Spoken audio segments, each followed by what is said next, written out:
दोस्तों आपका travel info and tradition के नए अध्याय में बहुत बहुत स्वागत है। दोस्तों आज मैं आपको डिप्रेशन क्या होता है, उनके लक्षण कैसे हैं, कि कैसे हम जान सकते हैं कि हमें डिप्रेशन है और उसके ओवरकम मतलब हम कैसे उनसे बच सकते हैं, उनके तरीकों के विषय में हम जानेंगे। दोस्तों डिप्रेशन यह एक प्रकार का मानसिक विकार है जिसे हम मूड डिसऑर्डर भी कहते हैं, जो मन को दुखी करने वाली भावनाओं से जुड़ा हुआ है। इसे किसी व्यक्ति की प्रतिदिन की गतिविधियां जो कार्य होते हैं उसमें हस्तक्षेप करने वाली उदासी, निराशा या क्रोध की भावना के रूप में समझा जा सकता है। दोस्तों महसूस करने की क्षमता, सोच और व्यवहार आदि को प्रभावित करता है हमारा डिप्रेशन, और विभिन्न मानसिक और शारीरिक समस्याओं का कारण बन सकता है। डिप्रेशन से पीड़ित व्यक्ति को प्रतिदिन की सामान्य गतिविधियों में बहुत परेशानी होती है और उसे अपने जीवन में हमेशा खालीपन लगता है।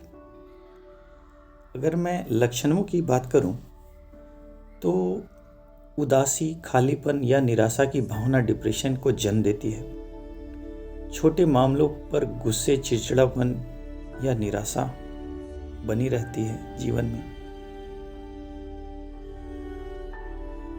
शौक और खेल जैसे अधिकांश या सभी सामान्य गतिविधियों में रुचि या खुशी का न होना, ये भी एक बात जो होती है डिप्रेशन में पाई जाती है। नींद में परेशानी आना, अनिद्रा या बहुत ज़्यादा सोना, इसके अलावा थकान आना, ऊर्जा की कमी होना, चिंता या बेचैनी उत्पन्न होना, सोचने और बोलने की क्षमता में कमी आना, अयोग्यता की भावना या अपराध की भावना व्यक्त होना, सोचने, ध्यान केंद्रित करने, निर्णय लेने और चीज़ों को याद रखने में परेशानी होना। इसके अलावा मौत, आत्मघाती विचार या आत्महत्या के बारे में भी विचार करना डिप्रेशन में से एक माना जाता है। इसके अलावा शारीरिक समस्याएं जैसे पीठ दर्द या सिर दर्द आदि लक्षण भी डिप्रेशन के लक्षणों में से एक है। मैं आपको आज इसे कैसे हम रोक सकते हैं या इसे कम या समाप्त किया जा सकता है उसके बारे में बताऊंगा। योगा या मेडिटेशन आपके डिप्रेशन और एंजाइटी को काफ़ी हद तक, ये शोध में पाया गया है कि काफ़ी हद तक ये समाप्त कर देता है। तो अगर हम योगा या मेडिटेशन करें तो उससे हम चीज़ों को ओवरकम कर सकते हैं और उस पर विजय पाया जा सकता है, जिनमें प्रमुख है बालासन।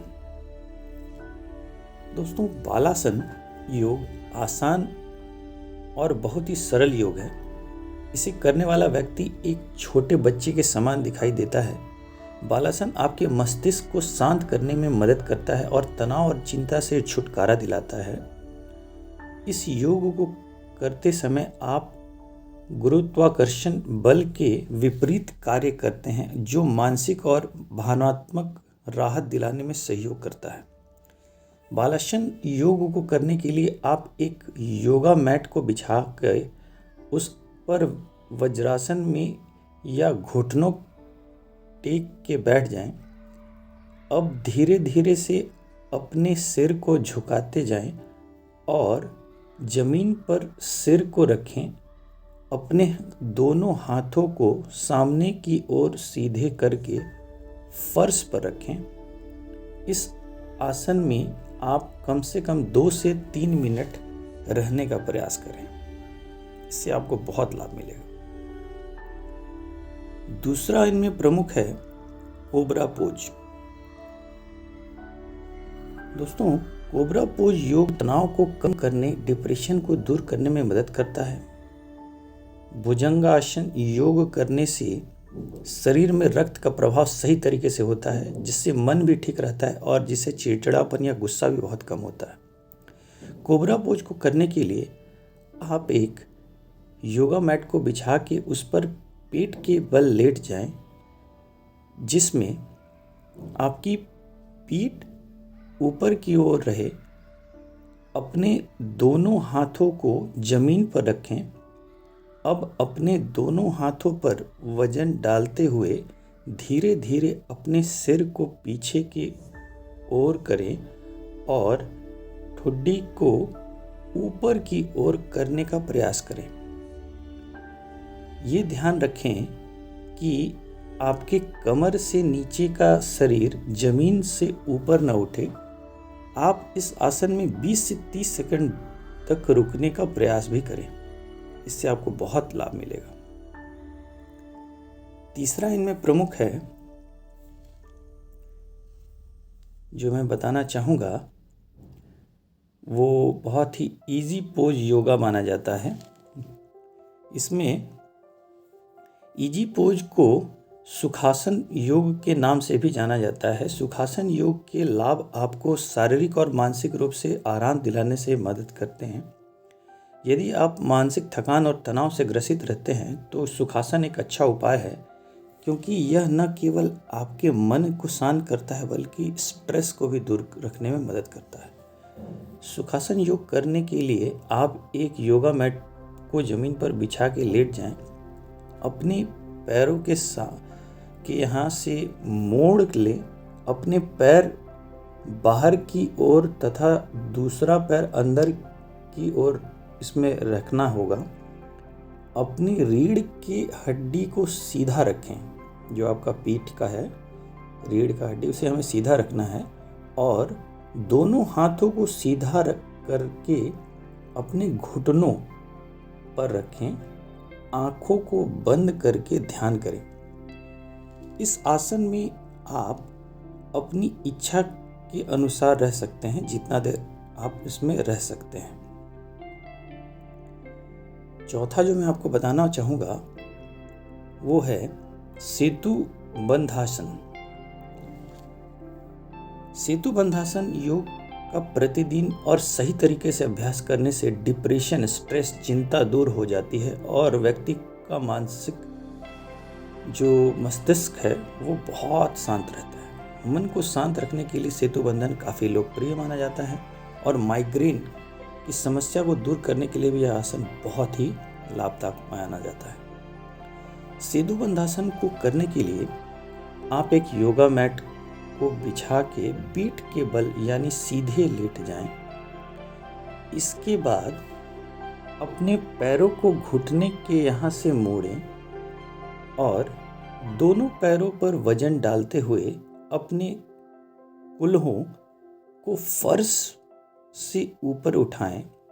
धीरे धीरे अपने दोनों हाथों को पीठ के नीचे ले आएं और उंगली को उंगली में फंसा के दोनों को आपस में जोड़ लें। इस स्थिति में रहते हुए 20 बार सांस लें। ब्रीथिंग, आप सांस लें, छोड़ें और आसन को जितना लंबा आप कर सकते हैं करें। पांचवा जो मैं आपको बताना चाहूँगा वो है हलासन। नियमित रूप से प्रतिदिन हलासन योग को करने से व्यक्ति को तंत्रिका तंत्र से संबंधित दिक्कत नहीं होगी और इसकी वजह से व्यक्ति को तनाव और थकान की समस्या भी कम होती है। यह आसन महिलाओं में जो मेनोपॉज के लक्षण रहते हैं वो समाप्त हो जाते हैं। हलासन योग को करने के लिए सबसे पहले आप पीठ के बल लेट जाएं। अपने पैरों को फर्श से ऊपर उठाएं और पैरों को सिर से के ऊपर से ले जाते हुए 180 डिग्री का कोण पर मोड़ें और जब तक कि आपके पैरों की उंगलियां फर्श से नहीं छू जाती तब तक आपको ये करनी है। आपकी पीठ फर्श पर लंबवत होनी चाहिए। इस मुद्रा में होने में शुरू में आपको मुश्किल ज़रूर आएगी, लेकिन थोड़े प्रयत्न करने के बाद ये काफ़ी आसान हो जाता है। ध्यान रखें, आपको अपने गर्दन पर दबाव नहीं डालना है और ना ही इससे ज़मीन की ओर धक्का देना है। ये बहुत ही आसानी से करना है और जितना हो सके शुरू में उतना ही करना है, धीरे धीरे इसे बढ़ाना है। इसके अलावा जो मैं आपको बताना चाहूँगा वो अधोमुख स्वशासन है, जिसको हम बताना चाहेंगे आपको। दोस्तों, अधोमुख स्वनासन योग करने से दिमाग शांत रहता है और हर तरह की चिंता से मुक्ति मिलती है। इस योग को करने से गर्दन और गर्दन से हड्डी स्पाइन्स में खिंचाव उत्पन्न होता है, जिसके कारण मस्तिष्क से चिंता दूर होती है और डिप्रेशन में राहत मिलती है। इसके अलावा सर्वाइवल जी की जो समस्या है वो भी इससे स्वतः दूर हो जाती है और मस्तिष्क को ये काफ़ी रिलैक्स करता है। आप अधोमुख स्वनासन करने के लिए सबसे पहले जमीन पर सीधे खड़े हो जाएं और उसके बाद दोनों हाथों को आगे करते हुए नीचे जमीन पर रख दें। इस दौरान आपको घुटने की रीढ़ की हड्डी सीधी होनी चाहिए। सांस को छोड़ें और अपने घुटनों को अधोमुख स्वनासन मुद्रा के लिए हल्का सा धनुष के आकार में मोड़ें और एड़ियों को जमीन से ऊपर उठाएं। अब आप पूरी तरह अधोमुख स्वनासन मुद्रा में हैं। इससे आपको काफ़ी लाभ मिलेगा। इसके अलावा दोस्तों, उत्तानासन जो एक काफ़ी लाभदायक आसन माना जाता है। उत्तानासन मैं आपको बताना चाहूँगा, ये मानसिक तनाव को कम करने और डिप्रेशन से बचने के लिए अच्छा योग है। वैसे तो सभी योग अपने तनाव को कम करने में मदद करते हैं, लेकिन आपको शरीर की थकान को खत्म करना और अवसाद को कम करने के लिए शांति यह प्रदान करता है और डिप्रेशन में के लिए तो यह है ही। दोस्तों, उत्तानासन करने के लिए आप सबसे पहले एक योगा मैट पर सीधे खड़े हो जाएं।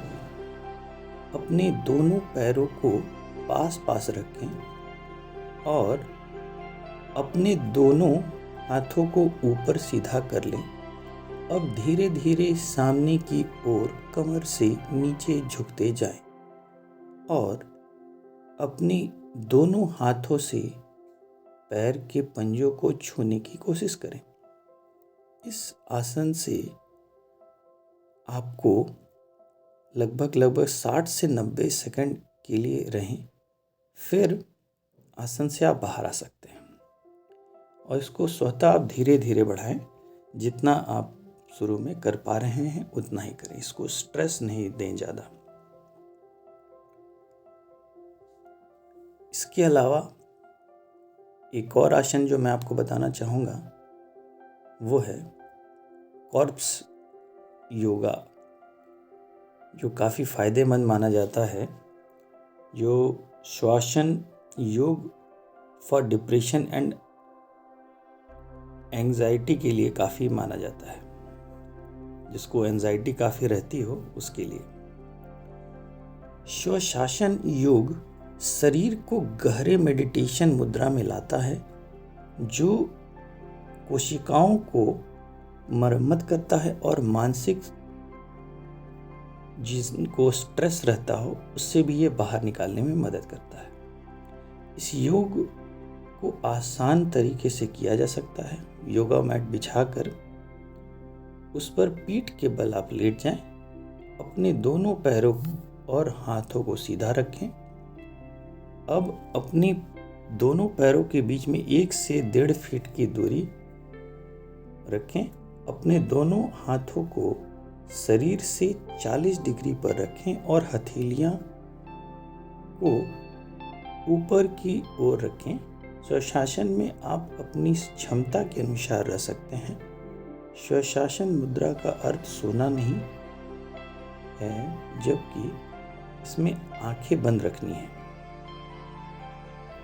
तो इस मुद्रा में रहने से आपको माइंड, बॉडी और शरीर में काफ़ी ऊर्जा आप महसूस करेंगे और तनाव से आप दूर होंगे। आशा है दोस्तों आपको हमारी ये जानकारी पसंद आई होगी। आपका बहुत बहुत धन्यवाद।